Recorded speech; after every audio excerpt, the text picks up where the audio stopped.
I know what you're thinking. You know all about the Renault Clio, and you probably do.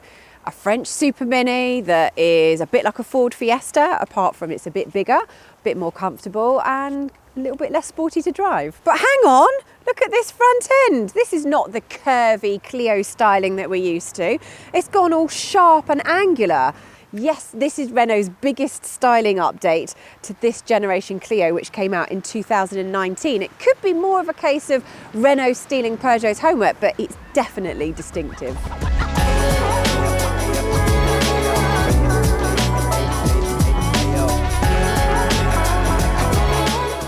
The funny thing is, that new nose is the biggest change that Renault has made. In fact, most of what we said about the old car in this video still applies here. The question is Renault resting on its laurels a bit? Now that the Ford Fiesta is dead, does it reckon it's got a ticket straight to the top of the class? We think that might be a bit foolish because the Seat Ibiza and Mini Hatch are also great to drive. The Toyota Yaris Hybrid has fuel economy covered, and the Skoda Fabia is king when it comes to passenger space. And that's a particularly interesting question because Renault hasn't even updated the engine range. We've still got the 90 horsepower turbocharged petrol, which I tested before, and we've also got a 1.6 litre self-charging hybrid, which I didn't test before, so at least there'll be something new for me to talk about. Actually, there are a few things to talk about in here. Firstly, we've got a new set of trim levels. We've got Evolution, Techno and Esprit Alpine, and if you go for the top level trim you get luxuries such as heated steering wheel, sport seats and an uprated infotainment system. And if you go for the Techno, which is the middle model, which is this one, you get slightly larger alloy wheels. Even if you go for the entry level Evolution model, you get plenty of decent quality materials, comfortable seats and a lot of creature comforts, including air conditioning and cruise control. There are also the modern safety features that you would expect, including lane keep assist, traffic sign recognition and automatic emergency braking.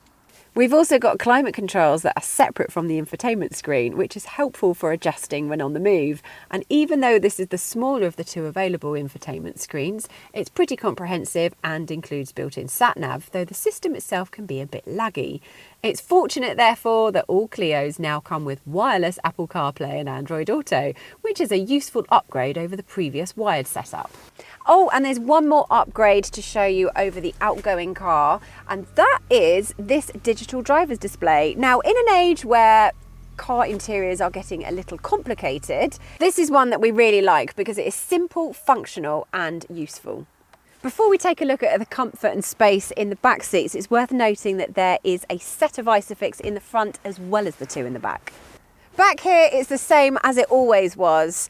The space is fine and it's more than you would have got in the old Fiesta, but less than you get in a Skoda Fabia or a Volkswagen Polo. That slightly tighter rear seat space is mitigated by a fairly large boot. At 391 litres, it is one of the biggest in its class. At least it is in the regular petrol cars. This is the hybrid, so it has electrical gubbins such as a small battery pack to put somewhere, and that means the boot in this car is just 301 litres. Not quite so impressive. That hybrid tech will also make a difference from the driving seat. We are going to find out, but before we do, please like and subscribe and click on the bell icon so that you catch all of our latest videos. Do that while I just have a quick snack.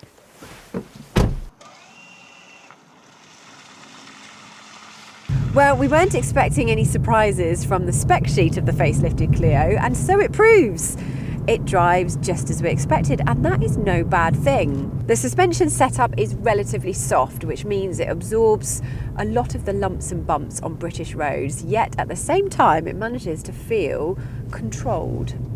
This hybrid model only comes with a 7-speed twin-clutch automatic, which does make it a bit less engaging to drive than the manual model. But then with 145 horsepower, it's got much more of a performance kick to it and can hit 60 miles per hour from a standstill in 9.3 seconds, a couple of seconds quicker than the regular petrol car. One thing that you'll find with the steering is that it feels over light sometimes, which is very useful when it comes to parking. But if you'd like to drive a little bit more enthusiastically on a country road, it doesn't instill as much confidence. One way around that is to pop it into sport mode and it eases off the assistance slightly, which is much better. As for fuel economy, well, the official figures suggest that you should be able to get 67.3 miles per gallon out of it, but that's going to be more like 60 miles per gallon in the real world, which is still very good indeed, of course, and easily on par with the Toyota Yaris hybrid. That nose job? Is it worth it? Well, if we're being harsh, then no, not really. But if you like the styling, then great. And it's really only the digital dash and the addition of wireless Apple CarPlay that adds to the party. Having said that, the Renault Clio is an excellent car to drive that manages to balance comfort and driving fun. So maybe Renault didn't really need to do much to improve it.